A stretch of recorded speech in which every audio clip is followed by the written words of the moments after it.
नमस्कार दोस्तों, मैं आर्यन शर्मा और आप लोग देख रहे हैं आर्यन ऑनलाइन क्लासेस। तो फ्रेंड्स, आज की इस वीडियो में हम लोग बात करने वाले हैं कक्षा 10वीं के विज्ञान का चौथा अध्याय जो दे रखा है कार्बन एवं उनके यौगिक। फ्रेंड्स, इससे पहले वाला वीडियो जो है अध्याय 1, 2, 3 यदि आप लोग नहीं देखे हैं तो वीडियो के नीचे डिस्क्रिप्शन बॉक्स में आपको लिंक मिल जाएगा, जहां से आप लोग जाके देख सकते हैं आसान तरीका और आसान भाषा में। फ्रेंड्स, हम लोग बात करेंगे आज हम लोग कार्बन एवं उनके यौगिक के बारे में। फ्रेंड्स, ये टॉपिक ना बहुत ही ज़्यादा महत्वपूर्ण है। ये चैप्टर ही आप लोग का जो है बहुत ही ज़्यादा महत्वपूर्ण है। इस चैप्टर से बहुत ज़्यादा प्रश्न आपके बोर्ड एग्जाम में पूछा जाता है, तो इसलिए इस वीडियो को बिल्कुल भी इग्नोर नहीं करेंगे, बिल्कुल ध्यान से देखेंगे और हर बात को तोड़ तोड़ के समझने की कोशिश करेंगे। एक एक बात हम आपको तोड़ तोड़ के समझा देंगे, तो कहीं कोई दिक्कत नहीं होगा। तो बिल्कुल इस चीज़ को आप लोग समझिए। तो फ्रेंड्स, हम लोग देख रहे हैं चौथा अध्याय। क्या देख रहे हैं? चौथा अध्याय देख रहे हैं, कार्बन एवं उनके यौगिक। तो फ्रेंड्स, सबसे पहले हम लोग क्या करते हैं, कार्बन के बारे में बिल्कुल गौर से समझ लेते हैं। एक एक बात को, कार्बन है क्या, कार्बन कहाँ से आया है, बिल्कुल इस चीज़ को समझ लेते हैं। देखिए, कार्बन जो है एक तत्व है, एक एलिमेंट है, आप इसको बोल सकते हैं इंग्लिश में, जिसका प्रतीक सी होता है। फ्रेंड्स, आप लोग जो है कार्बन को सी से लिखते हैं। क्या किस चीज़ से लिखते हैं? सी से लिखते हैं। और कार्बन जो है एक अधातु है। इस चीज़ को भी आप लोग समझेंगे। कार्बन क्या है भाई? तो कहेंगे कार्बन एक अधातु है। अब बात यहाँ पे एक और आता है कि कार्बन कहाँ से आया और कार्बन किस तरह से कार्बन का नाम कार्बन रखा गया। तो फ्रेंड्स, इसका जो आंसर करेंगे आप लोग क्या कहेंगे, कार्बन जो है लैटिन शब्द है। कार्बन जो है एक लैटिन शब्द कार्बो से आया है। कहाँ से? कार्बो से, जिसका अर्थ होता है कोयला। जिसका अर्थ क्या होता है? कोयला। कार्बन क्या है? एक लैटिन शब्द कार्बो से बना है और जिसका अर्थ होता है कोयला। तो बिल्कुल इस चीज़ को आप लोग समझ गए। अब देखिए, कार्बन कोयले का एक प्रमुख क्या है? घटक है। क्या है? घटक है। इस चीज़ को आप लोग अच्छी तरह से ऑब्जर्व कर लीजिए, अभी ही माइंड में सेट कर लीजिए। अब हम बात करते हैं कार्बन के अपरूप के बारे में, तो बिल्कुल इस चीज़ को आप लोग समझेंगे। पहली बात तो आप लोग समझ गए क्या, कार्बन को प्रतीक क्या है, कार्बन का क्या प्रतीक है? सी है। और कार्बन क्या है? एक अधातु है और एक एलिमेंट है। ठीक है, तो एलिमेंट, ये सारा चीज़ आप लोग समझ गए। तो कार्बन के अपरूप यदि पूछे, कार्बन के अपरूप कितने होते हैं, तो कार्बन के अपरूप होते हैं 2। कौन कौन से होते हैं? एक हीरा होते हैं, दूसरा ग्रेफाइट होते हैं। परमाणु संख्या कितना होता है? तो 6 होते हैं। परमाणु संख्या कितना होते हैं? कार्बन के परमाणु संख्या की बात करें तो 6 होते हैं। और इसका इलेक्ट्रॉनिक कॉन्फ़िगरेशन की बात करें तो 2 और 4 होते हैं। ठीक है, आपको हम बताएंगे कि किस तरह से इलेक्ट्रॉनिक कॉन्फ़िगरेशन आप लोग निकाल सकते हैं। तो इसके बाह्यतम कक्षे की बात करें, बाह्यतम कक्षे में कितने इलेक्ट्रॉन हैं, तो जो लास्ट में आता है उसको ही बाह्यतम कक्षा बोला जाता है। ये इसमें कितने इलेक्ट्रॉन है, तो आप लोग देख रहे हैं 4 इलेक्ट्रॉन है। यदि आप लोग से पूछा जाए कि कार्बन के बाह्यतम कक्षे में कितने इलेक्ट्रॉन हैं, तो क्या कहेंगे? 4 इलेक्ट्रॉन होते हैं। और कार्बन के परमाणु संख्या 6 होते हैं। और कार्बन को सी से सूचित किया जाता है, या कार्बन का जो प्रतीक होता है सी होता है, सिंबल क्या होता है? सी होता है। तो बिल्कुल इस चीज़ को आप लोग समझ गए। अब बात आता है कार्बन के अपरूप के बारे में। कार्बन के अपरूप 2 होते हैं, हीरा और ग्रेफाइट। अब हीरा तो आप लोग विशेष तौर से जानते ही होंगे, हीरा का जो क्या काम है और हीरा कैसा होता है। तो हीरा जो होता है बिल्कुल कठोर होता है। इस चीज़ को हम लोग बिल्कुल गौर से पढ़ेंगे। ठीक है, पहले इसके बारे में समझ लेंगे क्या क्या होते हैं। और ग्रेफाइट, ग्रेफाइट आप लोग देखे ही होंगे, या तो आप ग्रेफाइट से बचपन में पढ़े भी होंगे। अब कहिए कैसे सर? तो आपने पेंसिल से ज़रूर पढ़ा होगा और अभी भी आप पेंसिल से लिखते होंगे मैथ में। तो फ्रेंड्स, पेंसिल का जो ये वाला जो काले वाला नोक रहता है, ये वाला काला वाला जो नोक होता है जिससे हम लोग कोई चीज़ लिखते हैं, वो क्या होता है? ग्रेफाइट का होता है। तो आप लोग आसान क्या इस चीज़ को देख सकते हैं। और जो मैं बात करूँ ग्रेफाइट का, ग्रेफाइट जो होते हैं चालक होते हैं। इसमें इलेक्ट्रॉन का जो है प्रवाह होता है और धारा जो है इलेक्ट्रॉन गुजरता है। ठीक है, इससे ग्रेफाइट से। लेकिन ये जो है हीरा क्या है? और चालक है, इससे जो है इलेक्ट्रॉन नहीं गुजरता। और हीरा क्या होता है? भारी होता है। और लेकिन ग्रेफाइट क्या होता है? हल्का होता है। इसके बारे में हम लोग डिटेल से समझते हैं। पहले अपरूप के बारे में सीख लेते हैं, उसके बाद हम लोग आगे देखते हैं। सबसे पहले क्या समझेंगे हम लोग?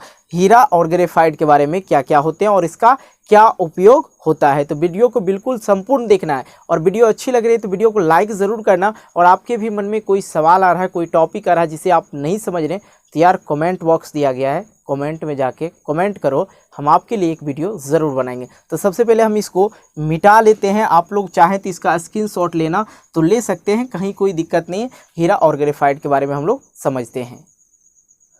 तो सबसे पहले हम लोग क्या करते हैं, हीरा और ग्रेफाइट के बारे में जान लेते हैं और तथा उसके उपयोग कहाँ कहाँ किया जाता है उसके बारे में हम लोग समझते हैं। तो फ्रेंड्स सबसे पहले ये बात आप लोग समझ लीजिए, क्या हीरा में जो है, हीरा एक अनोखी चमक वाला चीज़ है और उसमें जो है कोई रंग नहीं होता, वो बिल्कुल रंगहीन होता है, बिल्कुल पानी की तरह होता है, ठीक है।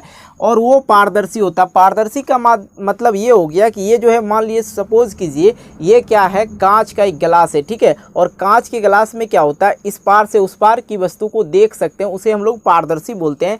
तो हीरा जब होगा, हीरा जो आप लोग देखिएगा तो इस पार से उस पार की वस्तु दिख जाएगा। और हीरा में जो होगा कोई कलर नहीं होगा, वो बिल्कुल रंगहीन होता है, शुद्ध हीरा, ठीक है। ये जान के अब हीरा के बारे में और मैं आपको बताता हूँ। हीरा जो होता है काफ़ी भारी होता है उसके वेट के अनुसार और कठोर भी होता है। हीरा क्या होता है, बिल्कुल कठोर होता है, ठीक। अब यहाँ पे बात आ जाता है, हीरा जो है विद्युत का चालन नहीं करता। हीरा में जो है इलेक्ट्रॉन का प्रवाह नहीं होता, उससे करंट जो है नहीं गुजर पाता है, ठीक है। एवं गर्म करने पर हीरा क्या होता है, जलता है। तो ये बात आप लोग समझ गए हीरा के बारे में। अब आइए आपको हम समझाते हैं ग्रेफाइट के बारे में, बिल्कुल उल्टा। आप लोग को यदि एग्जाम में पूछा जाए हीरा और ग्रेफाइट के बीच अंतर बतावे, तो बिल्कुल ये चीज़ आप लोग लिख सकते हैं कि ग्रेफाइट जो होते हैं अपारदर्शी होते हैं, इसमें इधर की वस्तु उधर साइड नहीं दिख पाती है। दूसरा बात, ग्रेफाइट जो होता है हीरा से हल्का होता है। क्या होता है, ग्रेफाइट हीरा से हल्का होता है, हीरा क्या होता है, भारी होता है, ठीक है।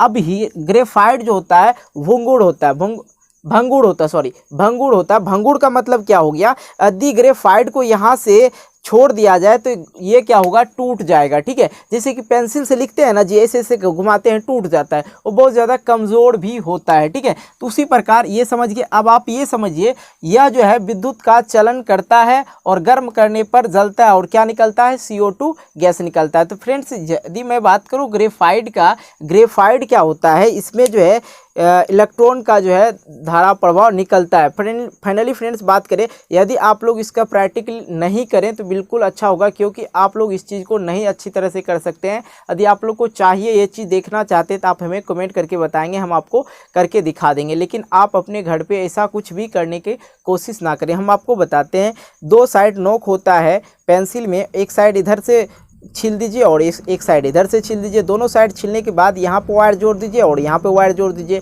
आप बैटरी की सहायता से करेंगे तो बेटर होगा, क्योंकि उसमें करंट लगने की कम चांस रहते, नहीं लगते हैं। तो यहाँ पे एक छोटा सा बल्ब जोड़ दीजिए और यहाँ पे इसको बैटरी से जोड़ दीजिए और एक दूसरा तार ले लीजिए या दो पेंसिल ही ले लीजिए, बल्ब जल जाएगा। आप लोग इलेक्ट्रिक के साथ ना खेलें, आग पानी के साथ नहीं खेला जाता है, ठीक है। तो फ्रेंड्स आप लोग हीरा और ग्रेफाइट के बारे में बिल्कुल समझ गए। अब हम आपको समझाते हैं इनका उपयोग। अब इनका उपयोग क्या है भाई, हीरा जो होता है, हीरा से आप लोग सुने होंगे, हीरा से जो है कांच को काटा जाता है, जो शीशे तरह होते हैं, लेकिन उसको कांच बोला जाता है। आप लोग को पता होगा, बहुत सुने होंगे कि शीशा जो है हीरा से कट जाता है। इस तरह से यदि घिस दिया जाए, इस बोर्ड पे हम इस तरह घिस रहे हैं तो ऐसे कर दिया जाए तो शीशा जो होता है, कांच जो होता है, वो दो टुकड़ा बट जाएगा, ठीक है। तो हीरा, कांच को काटने के लिए हीरा का उपयोग किया जाता है। तो सबसे पहले उपयोग में क्या लिखेंगे, कांच को काटने के लिए। और दूसरा बात, आप लोग सुने होंगे डायमंड रिंग, सुने होंगे ना, तो भाई बहुत कीमती होते हैं डायमंड रिंग, आप लोग जानते ही होंगे, आप भी किसी को गिफ्ट कर सकते हो। आप समझ रहे होंगे इस बात के। तो भाई क्या होता है, हीरा जो होते हैं बहुत रईस आदमी पहनते हैं उसका रिंग बना के। तो हीरा जो होता है आभूषण के लिए भी ज़रूरी होता है और गहने बनाने, जिसको हम लोग गहने बनाने के लिए हीरा का उपयोग किया जाता है। और तीसरी बात ये है, नेत्र सर्जन जो होते हैं मोतियाबिंद दूर करने के लिए इसका उपयोग करते हैं, जो कि नेत्र सर्जन जो होते हैं। अब मोतियाबिंद क्या होता है, हम थोड़ा सा बता दें, आँख पे जो है ये उजला कलर का आप लोग देख रहे हैं, एक उजला ही कलर का परत पड़ जाता है, जिससे जो है हर वस्तु जो है आप लोग जिस तरह हम आपको देख रहे हैं तो धुंधला दिखाई पड़ेगा। क्या होगा, वो हो जाता है मोतियाबिंद और उसको काट के निकाला जाता है हीरा से। और बहुत सारे सर्जन इसका उपयोग भी करते हैं। अब आ जाते हैं हम लोग ये ग्रेफाइट के बारे में जान लेते हैं। तो भाई ग्रेफाइट के बारे में जानते हैं। ग्रेफाइट में आपको मैं बता दूं, जो कि रेडियो चलाते होंगे, पहले कुछ बच्चे जानते होंगे रेडियो, और अभी आपके घर में दीवार घड़ी भी होगा और आप सेल का उपयोग करते ही होंगे, छोटे वाला सेल का होगा। तो यहाँ पर हम आपको पिक्चर शो करवा देते हैं, देख लीजिए, ठीक है। तो बैटरी का जो एक पोल होता है ऊपर वाले, एनोड का जो छर लगा होता है बैटरी पे, आप देखेंगे कोई बैटरी हम यहाँ पे बना दे जो इस प्रकार से बैटरी होती है और इस पे एक इस तरह का होता है। अंदर के स्ट्रक्चर की बात करूँ तो यहाँ पे एनोड का एक रॉड लगा होता है जो क्या होता है, ग्रेफाइट का बना होता है। तो बिल्कुल इस चीज़ को समझ लीजिए, बैटरी के एनोड के लिए बनाया जाता है। ठीक है, दूसरा बात, विद्युत मोटर के कार्बन ब्रश के लिए। तो फाइनली फ्रेंड्स, आपको जब हम फिजिक्स पढ़ाएंगे उसमें हम बताएंगे कि कार्बन ब्रश कहाँ लगाया जाता है। तो सिंपल सी एक बात समझ लीजिए, ये आर्मेचर आप लोग जानते होंगे, जो कि इस प्रकार से आर्मेचर होता है और इसके बीच में घूमता है और यहाँ पे कार्बन ब्रश लगाया जाता है जिसे कार्बन ब्रश कहते हैं। तो मोटर, विद्युत मोटर में कार्बन ब्रश का भी उपयोग होता है। तीसरा बात आ गया जो कि आप लोग बचपन से जानते आ रहे हैं कि पेंसिल के रूप में। अब पेंसिल के जो अंदर वाला पार्ट होता है जिससे हम लोग किसी चीज़ को लिखते हैं वो क्या होते हैं, ग्रेफाइट का बना होता है। तो फाइनली फ्रेंड्स, इसमें कोई कंक्लूजन या कोई भी क्वेश्चन आपके मन में हो रहा है अब भी, तो आप हमें प्लीज़ कमेंट कर सकते हैं। मैंने हीरा और ग्रेफाइट के बारे में बिल्कुल एक एक बात आपको समझा चुका हूँ। यदि आप चाहते हो इसका स्क्रीनशॉट लेना तो बिल्कुल भाई ले सकते हो, कहीं कोई दिक्कत नहीं। तो फाइनली फ्रेंड्स, हम लोग हीरा और ग्रेफाइट के बारे में समझ गए, लेकिन बच्चे के मन में एक और क्वेश्चन आता होगा कि सर हीरा में तो करंट नहीं जाता है लेकिन ग्रेफाइट में क्यों, आखिर क्यों जाता है करंट, इसमें विद्युत का जो है इलेक्ट्रॉन जो होता है प्रभाव क्यों होता है। तो ये चीज़ हम आपको बिल्कुल अभी जस्ट समझा देते। तो पहले इसको हम लोग क्या करते हैं, मिटा लेते हैं। स्क्रीनशॉट नहीं लिए हो तो भाई स्क्रीनशॉट ले लो, बेटर होगा आपको याद करने के लिए। चलिए हम इसको पहले मिटा देते हैं। ठीक है, तो सबसे पहले हम इसको मिटाते हैं। तो आइए फ्रेंड्स, हम लोग समझ लेते हैं ग्रेफाइट में विद्युत का चालन क्यों होता है, या ग्रेफाइट विद्युत का चालक क्यों होता है, या ऐसे कह सकते हैं ग्रेफाइट में इलेक्ट्रॉन प्रवाह क्यों होता है, विद्युत का इस पार से उस पार क्यों निकल जाता है। बिल्कुल आसान है, समझ सकते हैं। ये जो है चालक होता है इसलिए इधर से इस साइड निकल जाता है। अब क्यों निकल जाता है समझ लीजिए बिल्कुल आसान तरीका से। यहाँ पे मैंने लिखा ग्रेफाइट में विद्युत का चालन क्यों होता है। बहुत सारे बच्चे के मन में ये क्वेश्चन आता है। तो ग्रेफाइट में जो होता है सहसंयोजक आबंधन द्वारा केवल 3 कार्बन परमाणु से जुड़ा होता है। यहाँ पे आप लोग ये स्ट्रक्चर को देखेंगे, ये जो है ग्रेफाइट का स्ट्रक्चर है और यहाँ पे देख रहे हैं 3 कार्बन से जुड़ा, यहाँ भी कार्बन, यहाँ भी कार्बन, फिर यहाँ पे कार्बन, फिर यहाँ पे कार्बन, यहाँ पे कार्बन, तीन कार्बन से जुड़े होते हैं। देखिए यहाँ पे कार्बन, यहाँ पे कार्बन और यहाँ पे कार्बन। और इसका हम लोग बात करते हैं, यहाँ पे कार्बन, यहाँ पे कार्बन और यहाँ पे कार्बन जुड़ा हुआ है। तो इस चीज़ को आप लोग समझ गए। तब यहाँ पे बच्चे को कन्फ्यूज़न हो रहा है सहसंयोजक बंधन आबंधन क्या होता है। तो बिल्कुल इसके बाद जो हम आपको बताएंगे सहसंयोजक आबंधन ही बताएंगे, कोई दिक्कत नहीं। ठीक है, पहले इसको समझ लीजिए।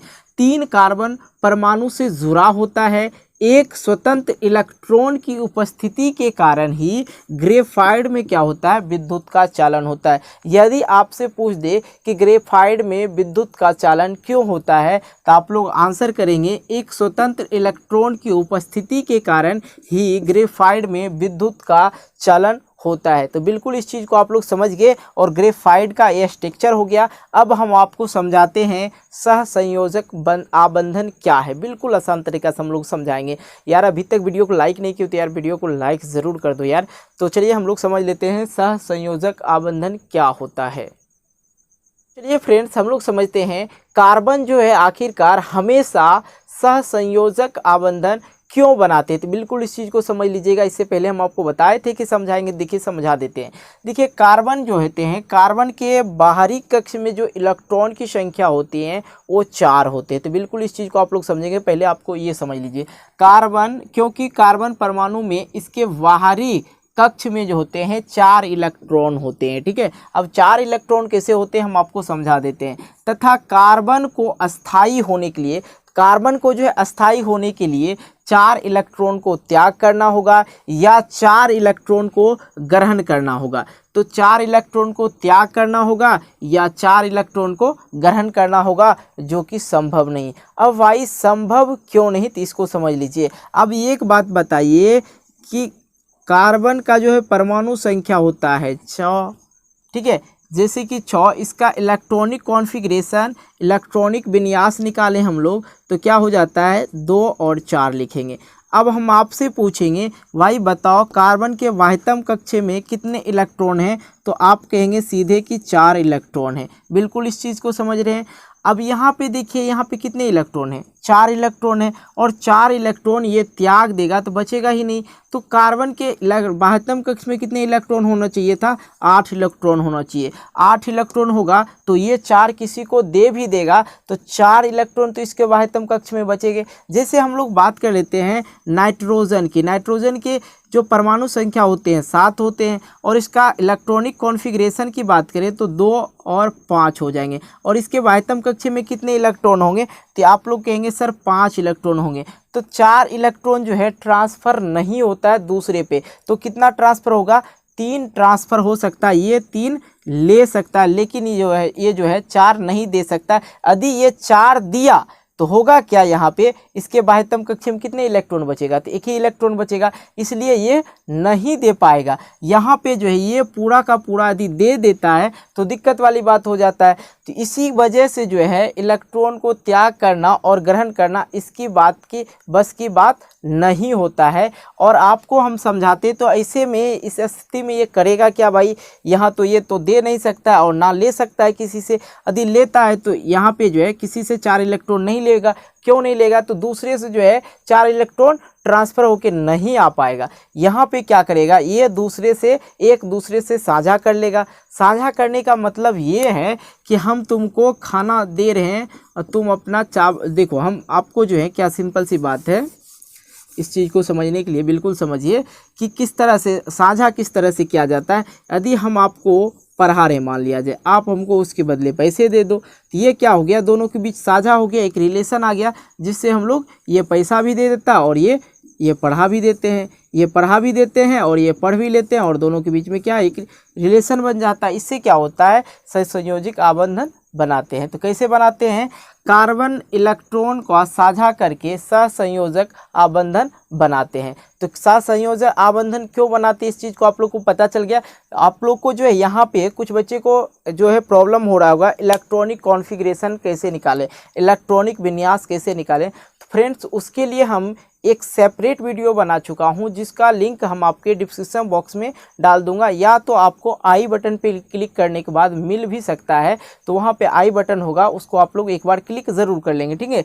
तो वहां पे आप लोग को इलेक्ट्रॉनिक कॉन्फ़िगरेशन कैसे निकाला जाता है तो वो हम आपको बता चुके हैं। तो पहले नहीं देखें तो जाके देख लीजिएगा, एक बार समझ लीजिएगा। तो चलिए फ्रेंड्स हम लोग आगे देखते हैं अगला टॉपिक क्या दिया गया है। फ्रेंड्स अब हम लोग समझ लेते हैं कार्बन यौगिक किसे कहते हैं। तो बिल्कुल इस चीज़ को आप लोग अच्छी तरह समझिएगा क्योंकि एग्जाम के व्यूज ये बहुत ही ज़्यादा महत्वपूर्ण है, क्योंकि ये ही चीज़ आप लोग को क्लास 11th और क्लास 12th में भी पूछा जाता है। बिल्कुल अच्छी तरह से आप लोग समझने की कोशिश कीजिएगा।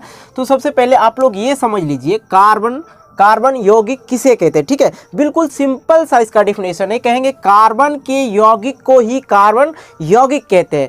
कार्बन यौगिक किसको कहेंगे, आप लोग को याद हो गया, कार्बन के ही यौगिक को कार्बनिक यौगिक कहते हैं। अब बात यहाँ पे आता है इसके प्रकार की। देखिए मुख्यतः ये जो है 6 प्रकार के होते हैं। बिल्कुल आप इस चीज़ को अच्छी तरह से याद कर लेंगे कि कार्बनिक यौगिक के प्रकार कितने प्रकार के होते हैं, तो मुख्यतः 6 प्रकार के होते हैं। अब ये समझ लीजिए कौन कौन से इसके प्रकार होते हैं, उसके बाद हम लोग इसके डिटेल्स में भी जाएंगे, ठीक है। सबसे पहले यहाँ पे आप लोग देखेंगे कार्बनिक यौगिक के प्रकार। तो आप लोग यहाँ पे देखेंगे हाइड्रोकार्बन, इसको भी हम लोग डिटेल से समझेंगे, बिल्कुल ठीक है। अब यहाँ पे देखिए एलिहाइड्रेस और यहाँ पे जो है तीसरा हेलो एल्केन्स। ये जो है क्लास 12th में एक अध्याय दे रखा है, हेलो एल्केन्स ये अध्याय दे रखा है। अब यहाँ पे समझ लीजिए 5वां हमने लिखे कीटोन और यहाँ पे तीसरा एल्कोहल्स और यहाँ पे देखिए 6ठे हमने लिखा कार्बोक्सिलिक अम्ल, ठीक है। तो बिल्कुल हम लोग एक एक करके अलग अलग करके इसको पढ़ेंगे। सबसे पहले पढ़ेंगे हाइड्रोकार्बन,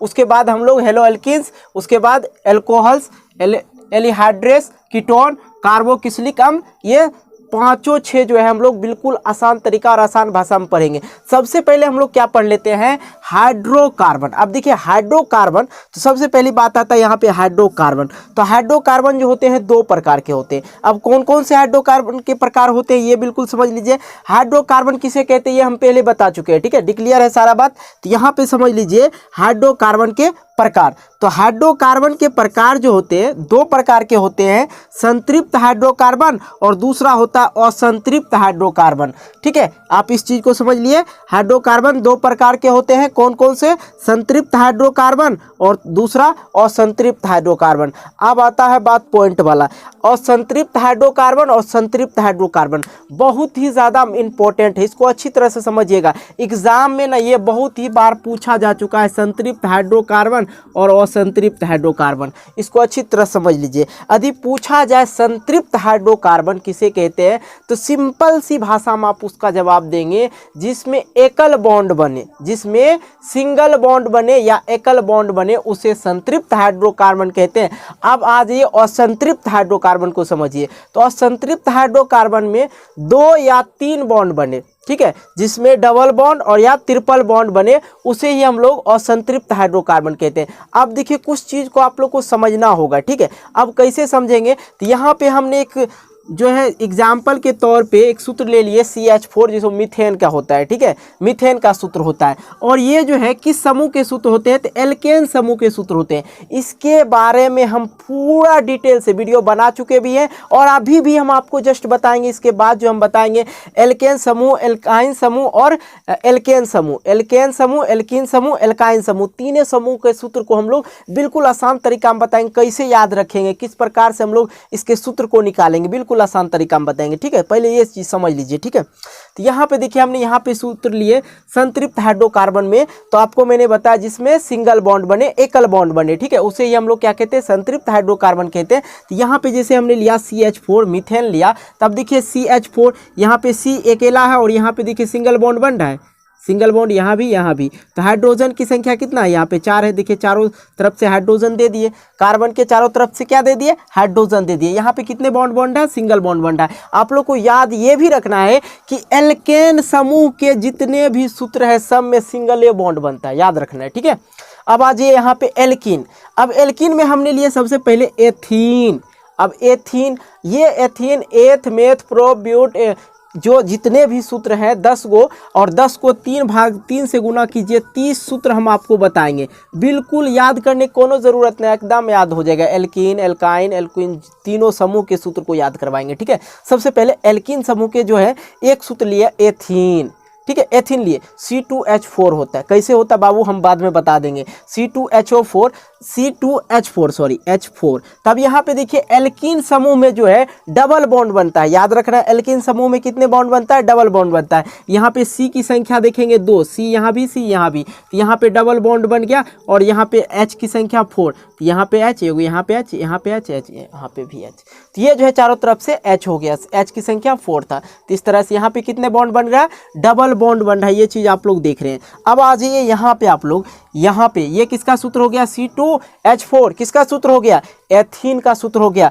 CH4 किसका सूत्र हो गया, मीथेन का सूत्र हो गया, ठीक है। मेथ, एथ, मीथेन, पिथेन जो भी है, ब्यूटेन, प्रोपेन, ये सारा चीज़, ऑक्ट, नॉन, डेक, ये सारा चीज़ हम आपको बताएंगे, ठीक है, बाद में। अब यहाँ पे देखिए एल्काइन। अब एल्काइन समूह के जितने भी सूत्र होंगे उसमें ट्रिपल बॉन्ड बनेगा। कितना बॉन्ड बनेगा, ट्रिपल बॉन्ड बनेगा, ठीक है। इस चीज़ को भी समझ लीजिए। जैसे कि हमने यहाँ पे सूत्र लिया है एथाइन का, ठीक है। एल्काइन समूह के ही सूत्र है एथाइन, पहला सूत्र है एथाइन, ठीक है। इससे जो है 10 सूत्र बनता है, जो कि हम आपको बाद में बता रहे हैं।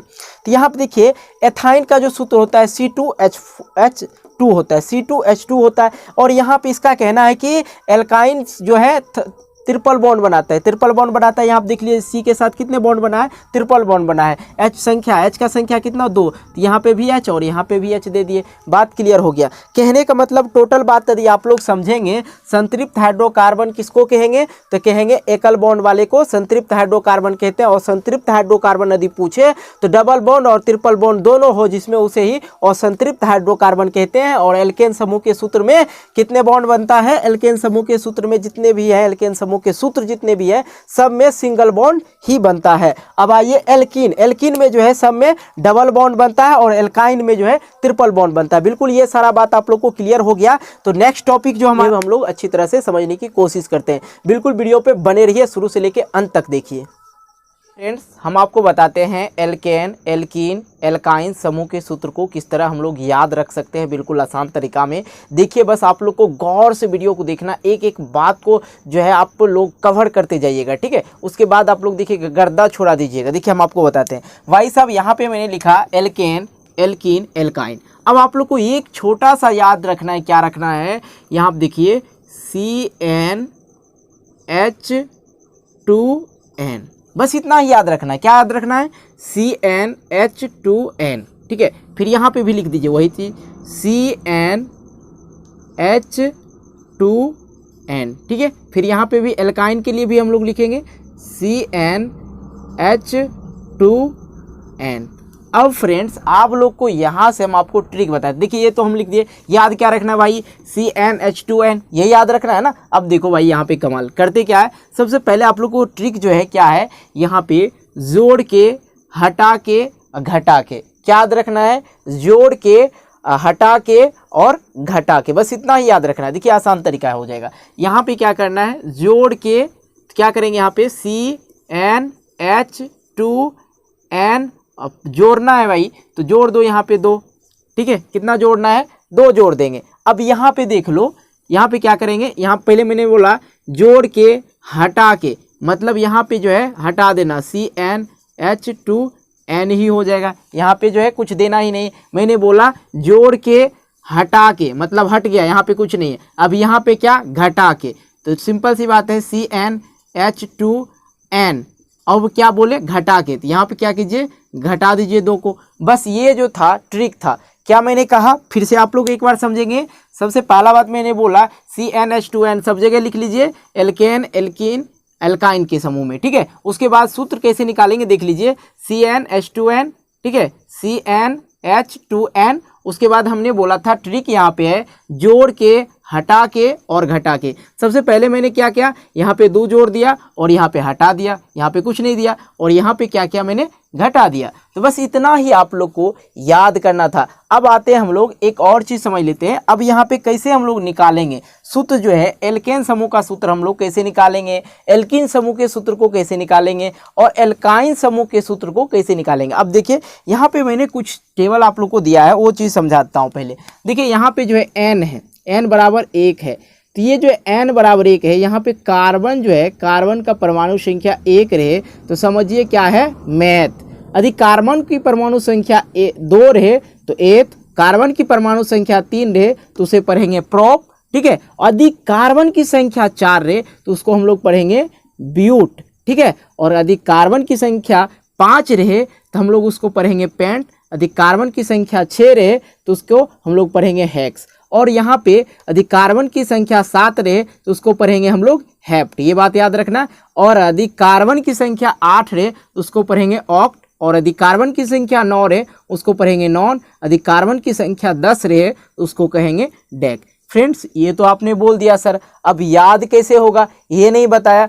बिल्कुल वीडियो के अंत में हम आपको बताएंगे ये भी किस तरह याद करना पड़ेगा। हाँ सर आपने एक और चीज़ लिखा यहाँ पे n बराबर, आपने n बराबर क्यों लिखा बेटा, मैं आपको बता दूं यहाँ पे n बराबर 1 इसलिए लिखा कि देखिए यहाँ पे जो आप लोग को सुविधा होगा कि n के जगह पे हम लोग क्या लिखेंगे, 1 लिखेंगे। अब आते हैं हम लोग बात करते हैं कि हम एल्केन समूह के सूत्र को कैसे लिखें, तो बिल्कुल ईजी है। देखिए कैसे करते हैं, सबसे पहले यहाँ पे देख लीजिए, यहाँ पे n इक्वल हम लोग 1 रखेंगे, 2 रखेंगे, 3 रखेंगे, 4 रखेंगे, कुछ भी रख सकते हैं, ठीक है। यहाँ पे 10 तक में, डेक तक में कुछ भी रख सकते हैं। अब आता बात सूत्र कैसे निकलेगा, देख लीजिए।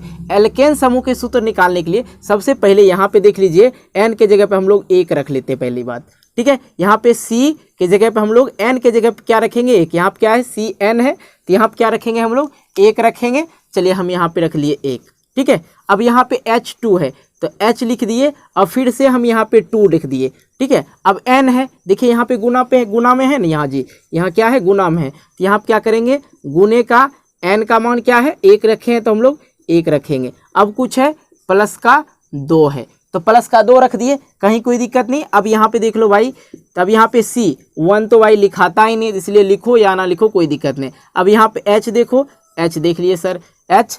अब यहाँ पे आ जाएगा मल्टीप्लाई, देखिए 2 गुने 1 तो क्या हो जाएगा, 2 हो जाएगा, और प्लस का 2, प्लस का 2 क्या हो जाएगा, 4 हो जाएगा। तो H क्या लिखेंगे हम लोग, 4 लिखेंगे। तो भाई यहाँ पे क्या आ गया, CH4 आ गया। अब देखो कि सर ये CH4 आ गया, लेकिन अभी तक हमने समझा कुछ नहीं। अब हम आपको बताते हैं CH4, यदि आपने क्या लिया था, एन का एन बराबर क्या लिया था, एक लिए थे सर। यदि कार्बन की परमाणु संख्या एक रहे तो हम आपको क्या बोले थे, उसको क्या पढ़ेंगे, मैथ पढ़ेंगे। सबसे पहले आप लोग को यहाँ पे लिख लेना है मैथ, ठीक है, मैथ लिख लेंगे। अब ऊपर देखिए किसके समूह का हम लोग लिख रहे थे, एल्केन, तो यहाँ पे लिख दीजिए मैथ के साथ इसके लास्ट वाला जोड़ देना है एन, तो क्या लिखेंगे, मेथेन। तो ये क्या बन गया, मेथेन, और मेथेन का क्या होता है, CH4 होता है। अब बाई बात आता है यहाँ पे, इसका तो हो गया सर। अब आप बताइए यदि हम लोग n के जगह पे 2 रखेंगे, n बराबर 2 रखेंगे, फॉर्मूला क्या है भाई, CnH2n प्लस का 2, यही फॉर्मूला है। कहेंगे जी सर, तो यहाँ पर रखिए n के जगह पे 2 रखिए, तो C2H यहाँ पे 2 हो जाएगा, और गुने का क्या हो जाएगा, n का मान 2, यहाँ पर कर दीजिए 2, प्लस का क्या है 2, तो लिख देंगे 2। अब यहाँ पर कर दीजिए C2H, अब यहाँ पे थोड़ा सा मल्टीप्लाई कर लीजिए, 2 दूने का 4 प्लस का 2, क्या हो जा रहा है, 6 हो रहा है। यहाँ पर क्या आ जा रहा है, 6, तो यहाँ पर आ गया टोटल क्या आ गया, C2H6। अब यहाँ पे आप बताइए C2 मतलब कार्बन की परमाणु संख्या 2 रहे, तो यहाँ पर आइए कार्बन की परमाणु संख्या 2 रहे तो हम लोग क्या पढ़ेंगे, एथ पढ़ेंगे।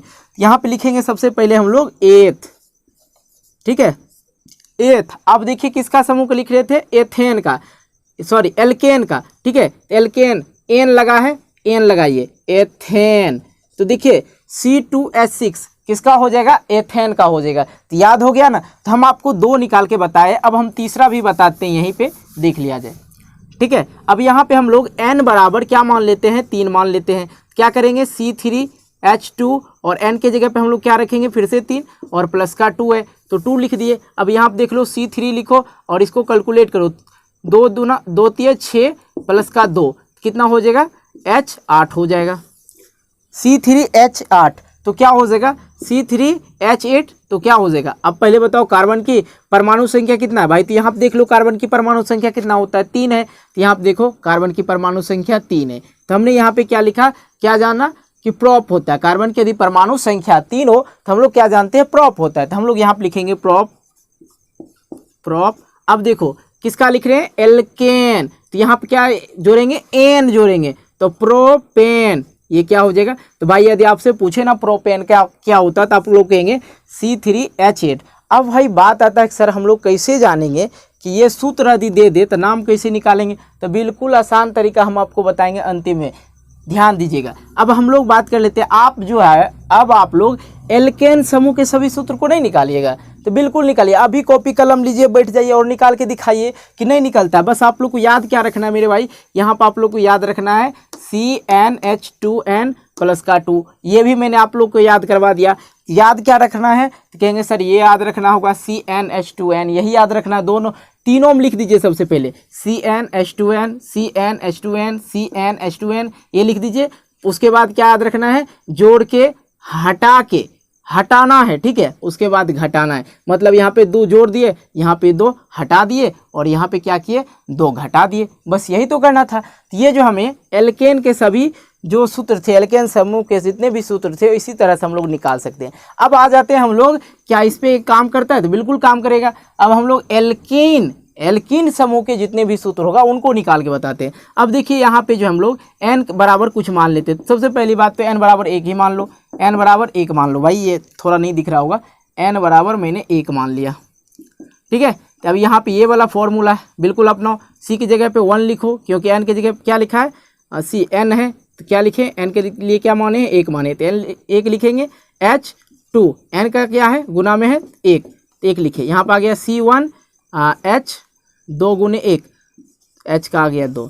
तो अब यहाँ पे C1 नहीं लिखा था, इसलिए CH2, तो CH2 अब मतलब क्या कार्बन के परमाणु संख्या दिखे, कार्बन की परमाणु संख्या यदि 1 रहे तो हम लोग क्या पढ़ते हैं, मैथ पढ़ते हैं ना भाई, तो यहाँ पर लिख लो मैथ, ठीक है। अब आता है भाई कौन सा श्रेणी का आप लोग लिख रहे हो, कीन, एल्कीन, यहाँ पर लिखेंगे मेथीन, इन लगाएंगे, इन मतलब ई वाला इन, ठीक है। तो यहाँ पर क्या आ गया, मेथीन। CH2 किसका होता है भाई, तो कहते हो ना मेथीन का होता है। अब देखो यहाँ पे मैं और चीज़ बताता हूँ, यदि हम लोग एन के जगह पे और कुछ रख लेते हैं सर, क्या ट्रिक काम करेगा? जी बिल्कुल काम करेगा। एन के जगह पे क्या मान लूँ बाबू? तो बोलो कुछ भी मान लेता हूँ, जैसे कि मेरा मन है कि मैं 3 मान लेता हूँ, एन के जगह पे 3 मान लिया। अब यहाँ पे देखो सिर्फ आप लोग को एन के जगह पे जो यहाँ एन है यहाँ एन है उसके जगह पे आप लोग को 3 पुट कर देना है। सी और एन के जगह पे क्या 3 और एच के जगह पे एच और 2 लगा हुआ पहले से 2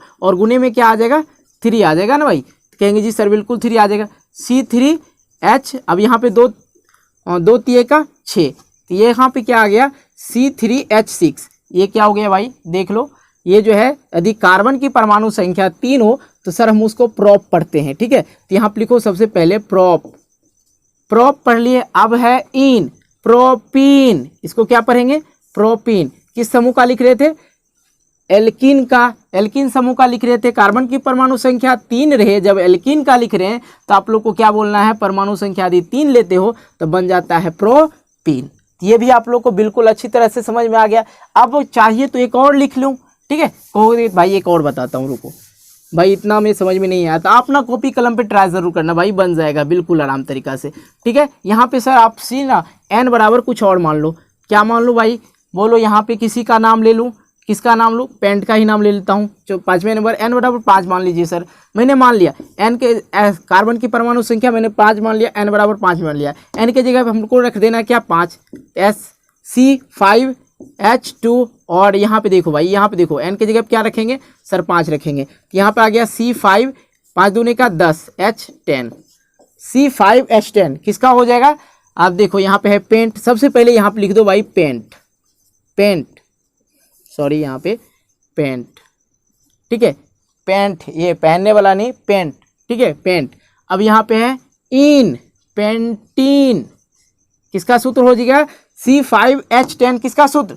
कहेंगे सर पेंटीन का सूत्र होगा। तो भाई आप ना याद कर लोगे, आप ना इससे और भी निकाल सकते हो। मैंने 2-4 निकाल के दिखा दिया आप लोग को, काफ़ी आप लोग इस चीज़ को समझ गए होंगे। तो अब हम आप लोग आ जाते हैं यहाँ पे आ जाते भाई, सॉरी इसको नहीं मिटाना था मुझे, चलिए मैं थोड़ा उगाता हूँ। चलिए अब आ जाइए यहाँ पे। अब यहाँ पे थोड़ा एक चीज़ गौर करना मेरे भाई, कभी भी कार्बन का परमाणु संख्या 1 मत मानना, नहीं तो नहीं निकलेगा। इसलिए कार्बन की परमाणु संख्या 2 मान लेते हैं, ठीक है। इस चीज़ को, इसका गणना नहीं होता। यदि कार्बन की परमाणु संख्या 1 हो तो एल्काइन समूह में इसका गणना नहीं किया जाता। इसलिए हम लोग क्या करते हैं, इसका परमाणु संख्या मतलब कार्बन की परमाणु संख्या 2 मान लेते हैं। एन बराबर हम लोग क्या मान लेते हैं 2 मान लेते हैं। सूत्र क्या मेरा CN, एन के जगह पे क्या रखना है 2 रखना है।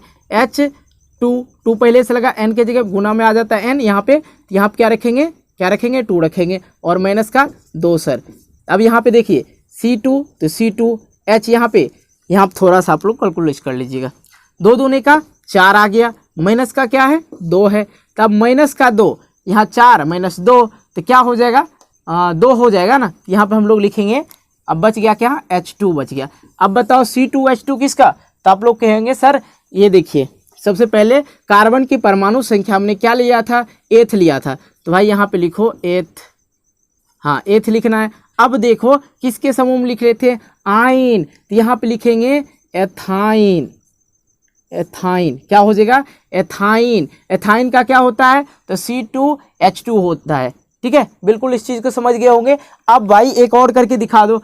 चलिए भाई मैं एक और करके दिखाता हूँ, अपना इसको नोट करते चलना, ठीक है। मैं इसको मिटा के आपको बता रहा हूँ, कोई दिक्कत नहीं होगा। चलिए अब हम क्या करते हैं, ऐसा करते हैं हम प्रोप ले लेते हैं, मतलब कार्बन की परमाणु संख्या 3 ले लेते हैं, ठीक है। यहाँ पे लिखेंगे n बराबर का 3, ठीक है। n के जगह पे हम लोग को पुट क्या करना है, तो कहेंगे सर 3 तक पुट करना है, तो यहाँ पे कर दो भाई।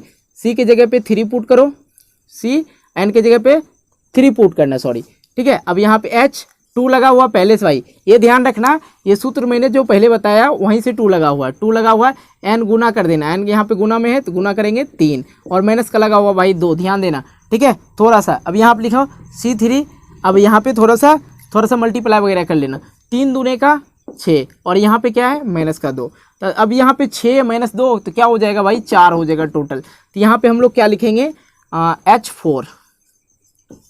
अब भाई बताओ C3H4 किसका है, तो सबसे पहले कहोगे सर कार्बन की परमाणु संख्या कितना, तो कहेंगे 3 सर। तो यहाँ पे देखो क्या है बाबू, कहेंगे सर प्रोप है, यदि कार्बन की संख्या 3 हो प्रोप है। फिर हम पूछेंगे सर प्रोप तो है लेकिन किस श्रेणी का लिख रहे हैं, तो कहेंगे एल्काइन, तो यहाँ पे लिखेंगे प्रोपाइन, प्रोपाइन। यदि प्रोपाइन का कोई पूछे C3H4 हो जाएगा। तो भाई मैंने आपको ये सारा चीज़ बता दिया, ठीक है। अब हम आपको बताते हैं कि अब आप ये इसको ना एक दो बार निकाल के ट्राई करना मेरे भाई, और आप लोग को कुछ याद नहीं करना। देखो मैं फिर से बोल रहा हूँ, आप एक तरफ एल्केन, एल्कीन, एल्काइन लिख लेना, और उसके बाद आप लोग को याद रखना है CnH2n, बस इतना ही याद रखना है, ठीक है। उसके बाद सभी फॉर्मूला आराम से निकाल सकते हो तीनों समूह का, ठीक है। अब आते हैं बात की सर इसको कैसे याद करें, यही ना बच गया। तो भाई मेरे अभी तक यार इस चीज़ समझ में आ गया होगा तो वीडियो को लाइक ज़रूर कर देना यार। आपका एक लाइक मुझे मोटिवेट करता है एक नई वीडियो बनाने के लिए, तो करोगे ना लाइक, ठोक दो लाइक। चलो हम ये भी बताते भाई इसमें किस तरह हम लोग को याद करना होगा, देख लो, देख लेते हैं।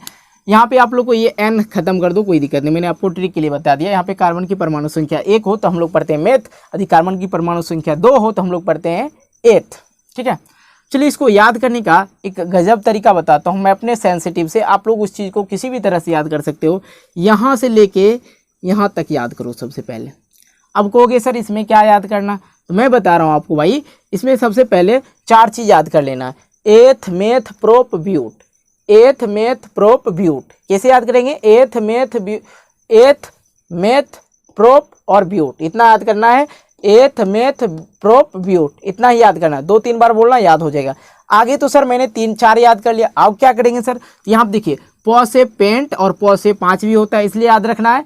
प से पेंट और प से 5 भी होता है। हेक्स, अब देखिए हेक्स हम लोग बोलते हैं 6, क्या बोलते हैं हेक्स, और यहाँ पे हम लोग इंग्लिश में क्या बोलते हैं 6, तो यहाँ पे क्या याद रहेगा इससे 6। यदि यहाँ पे देखेंगे हेप्ट, तो हम लोग वो हिंदी में क्या बोलते हैं 7, हेप्ट तो 7, इसको किस तरह याद करेंगे, हेप्ट तो बोलेंगे 7। अब यहाँ पे देखिए ओ से 8, ओ से 8, और यहाँ पे ओ से ऑक्ट, कैसे याद रखेंगे, ओ से 8, ओ से ऑक्ट, ठीक है। अब यहाँ पे आ जाओ 9 नंबर में आ जाओ भाई, यहाँ पे देखो नॉन, तो 9 का नॉन, 9 से नॉन, और सॉरी 9 से 9 और 9 का क्या हो जाएगा, नॉन हो जाएगा। यदि परमाणु संख्या कार्बन का पूछा जाए तो आप बता सकते हो परमाणु संख्या कार्बन का यदि 9 रहे तो हम लोग पढ़ेंगे नॉन, ठीक है। 9 से 9 भी होता है और नॉन भी होता है। अब यहाँ पे आते हैं 10 नंबर पे, ठीक है। यहाँ पे डेक, तो 10 नंबर हिंदी में क्या बोलते हैं, 10 बोलते हैं, डेक, डेक याद रहेगा ना, बिल्कुल याद रहेगा। यदि 10 को आप लोग पढ़ते हैं हिंदी में लिखते हैं 10, तो इससे याद क्या रहेगा, 10 से 10 और 10 से डेक, ठीक है। इस तरह याद रखना है, बिल्कुल। हम एक बार फिर से रिवीजन करवाना चाहेंगे, बिल्कुल याद करवाने का वादा किए थे श्री भाई। देख लो सबसे पहले याद रखना एथ, मेथ, प्रोप, ब्यूट, इतना याद रखना है। प से 5 और प से पेंट भी होता है भाई। 6 से देखिए यहाँ पे 6 है, और 6 को इंग्लिश में क्या बोलते हैं, 6 बोलते हैं, ठीक है, 6 बोलते हैं। यहाँ पे हेक्स बोलेंगे, ठीक है। यहाँ पे 7 है, 7 को 7 बोलते हैं, और हिंदी में 7 बोलते हैं, इसलिए इसको बोलेंगे हेप्ट, ठीक है, 7 हेप्ट, ठीक है। यहाँ पे 8 ऑक्ट, 9 नॉन, 9 नॉन, 10 डेक, बस इतना ही याद रखना और कुछ याद नहीं रखना है भाई मेरे। अब ये बताओ कि आप लोग को कहीं कोई दिक्कत हुआ समझने में या कुछ में भी। आशा करते हैं आप लोग को हर बात समझ में आ गया होगा, और आज के बाद एल्केन, एल्कीन, एल्काइन समूह के जितने भी सूत्र हैं आप लोग बिल्कुल आसान तरीका, आसान भाषा में आप लोग याद कर लिए होंगे मेरे भाई। यदि आपको याद होगा जल्दी से कॉपी कलम निकालो, आप बस इतना लिख लो CnH2n, बस इतना लिख के आप लोग गर्दा छुड़ा दो, 30 का 30 फॉर्मूला आप लोग लिख डालो, तब समझेंगे कि आप लोग समझ गए होंगे। तो यदि आप लोग समझ गए होंगे तो वीडियो को अभी लाइक कीजिए और दोस्तों के साथ शेयर कीजिए, और चैनल पे नए हो तो चैनल को सब्सक्राइब कर लीजिए। तो आइए फ्रेंड्स, अब हम लोग समझ लेते हैं कि समावयव किसे कहते हैं। बिल्कुल अच्छी तरह समझिएगा, क्योंकि ये ना बोर्ड एग्जाम के लिए बहुत ही ज़्यादा महत्वपूर्ण है, इसलिए इस चीज़ को आप लोग अच्छी तरह समझिएगा। देखिए बिल्कुल आसान है इसको समझना।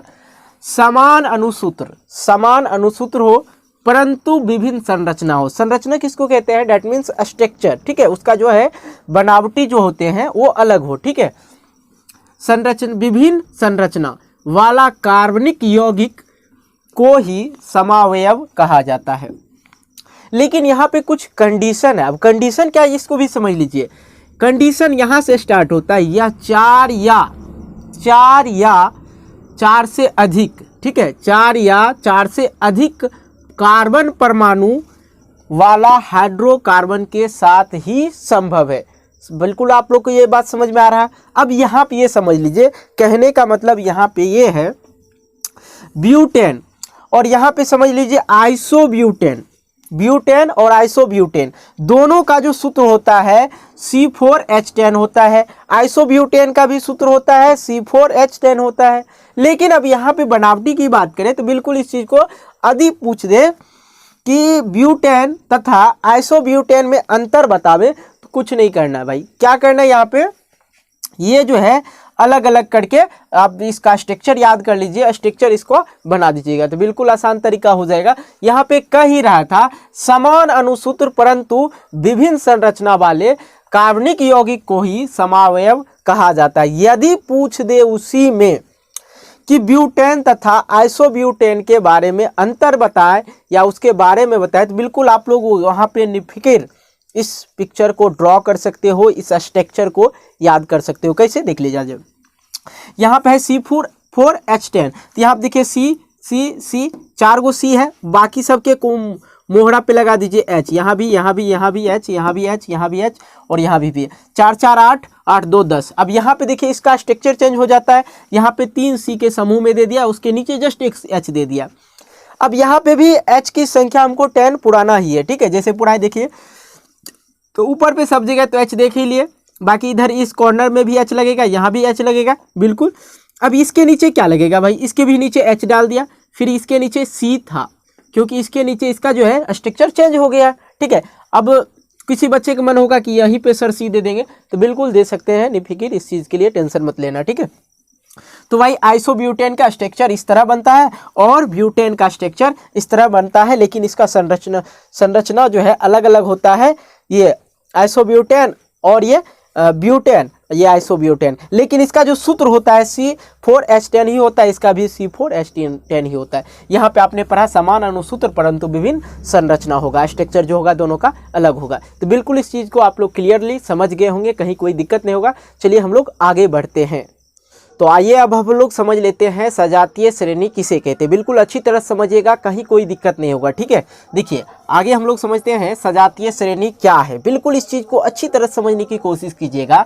सजातीय श्रेणी समान संरचना और समान रासायनिक गुणधर्म वाले कार्बनिक यौगिक को एक समूह है, कार्बनिक यौगिक के ही एक समूह है। बिल्कुल समझिए, सजातीय श्रेणी, नाम से ही लग रहा है सजातीय मतलब एक जैसा ही जातीय होना चाहिए।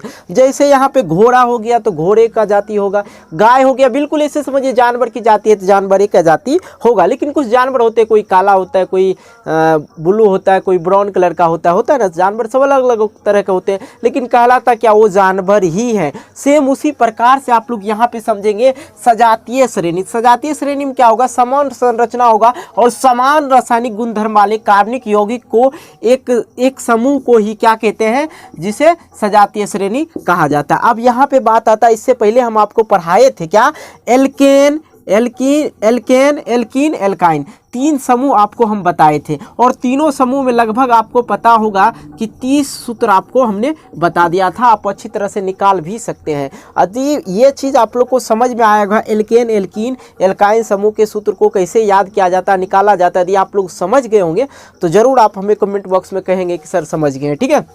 तो एल्केन, एल्कीन, एल्काइन तीनों समूह के सूत्र जैसे हो गया। यहाँ देखिए संरचना सूत्र की बात करें, CH4 है, C2H6 है, C3H8 है और C4H10 है। तो ये क्या हो गया, इसका सूत्र लगभग अलग है, लेकिन जो इसका स्ट्रक्चर बनेगा, आकृति बनेगा, लगभग मिलता जुलता बनेगा। और सूत्र भी देखेंगे तो यहाँ पे लगभग मिलते जुलते हैं। यहाँ पे C, यहाँ पे भी C, यहाँ पे H, यहाँ पे भी H, यहाँ पे यहाँ पे जो है कार्बन की संख्या 1 है और यहाँ कार्बन की संख्या 2 है, हाइड्रोजन की संख्या 6 है, बिल्कुल। लेकिन संरचना सूत्र जो बनता है बिल्कुल समान बनते हैं, ठीक है। लेकिन इससे पहले एक और चीज़ क्लियर कर दिए, इसमें जो है सिंगल बॉन्ड बनता है, ठीक है, इसमें जो है डबल बॉन्ड बनता है और इसमें जो है ट्रिपल बॉन्ड बनता है। ये पहले भी हम आपको बता चुके हैं।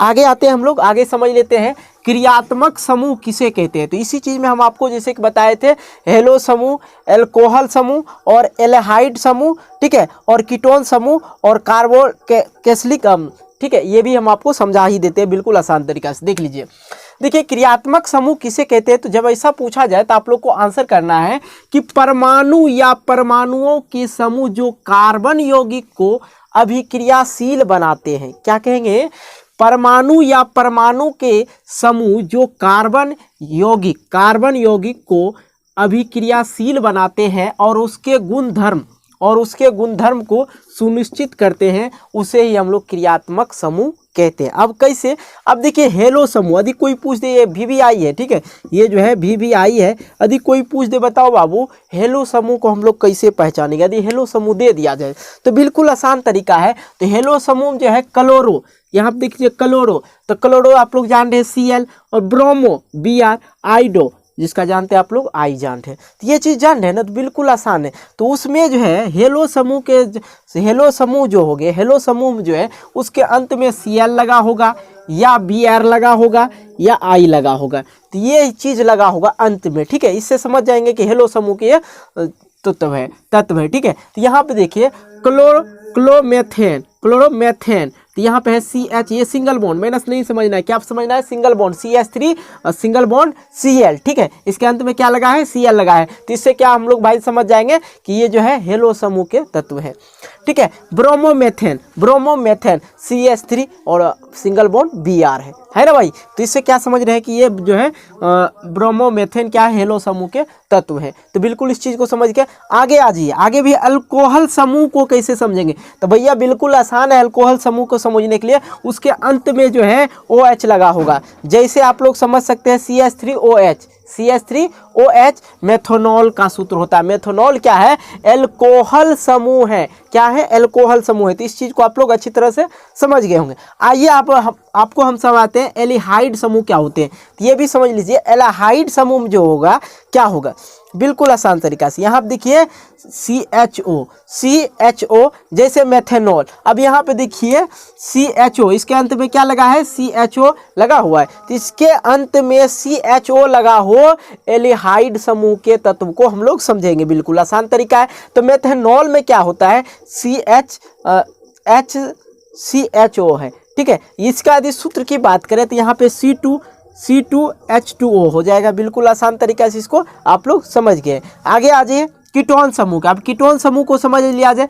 कीटोन समूह जो है CO, और CO जो है ये जो है बीच में लगा हुआ, कहाँ लगा होगा, तत्व के बीच में लगा जब हो तो समझेंगे कीटोन समूह को तत्व है, ठीक है। कैसे, प्रोपेनॉल का जो सूत्र होता है CH3COH3 होता है। तो यहाँ पे देखिए CO लगा हुआ है ना, तो यहाँ पे जी बिल्कुल लगा हुआ। तो आप लोग जब भी तत्व के बीच में देखेंगे कि CO लगा हो तो समझेंगे को कीटोन समूह के तत्व है। तो बिल्कुल आसान तरीका था इसको समझना। आगे आ जाइए कार्बोक्सिलिक अम्ल। कार्बोक्सिलिक अम्ल को समझते हैं, बिल्कुल आसान है। और इसके अंत में जो है COOH लगा होगा, क्या लगा होगा, COOH लगा होगा, ठीक है।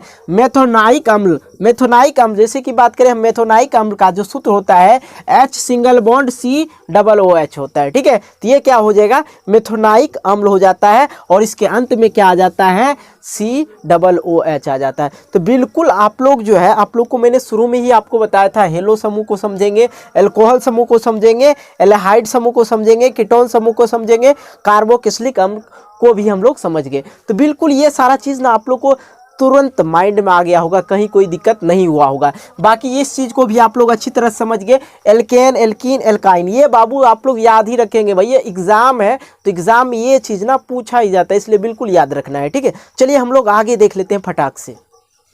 तो आइए फ्रेंड्स, अब हम लोग समझ लेते हैं क्या कोयला कैसे बनता है, पेट्रोल कैसे बनता है, तथा ज्वाला कितने प्रकार के होते हैं और ज्वाला किसे कहते हैं, ठीक है। और साथ ही हम आपको बताते हैं दहन किसे कहते हैं। अब हमको जो है इतना ही पढ़ना इस अध्याय में, उसके बाद नेक्स्ट अध्याय में हम लोग देखेंगे। फिलहाल समझ लिया जाए कि कोयला का जो है, कोयला कैसे बनता है। बहुत सारे बच्चे के मन में सवाल आता है भाई, कोयला जो चिमनी भट्टा में देखते होंगे, ईंट वगैरह में चिमनी भट्टे में कोयले डाला जाता है। इससे पहले की बात करें, जब ट्रेन वगैरह चलता था तो कोयला वाला ईंधन लगा रहता है, ठीक है। आप लोग अपने दादा दादी या पापा मम्मी से पूछ सकते हो, यार ये कोयला पे कैसे गैस चलता, सॉरी क्या कहते हैं, ट्रेन चलता था, और कोयला पे आप लोग खाना भी बनाते हुए देखे होंगे। तो ये सारी चीज़ आप लोग समझ सकते हैं। लेकिन भाई कोयला कैसे बनता था, इस चीज़ को हम लोग समझते हैं।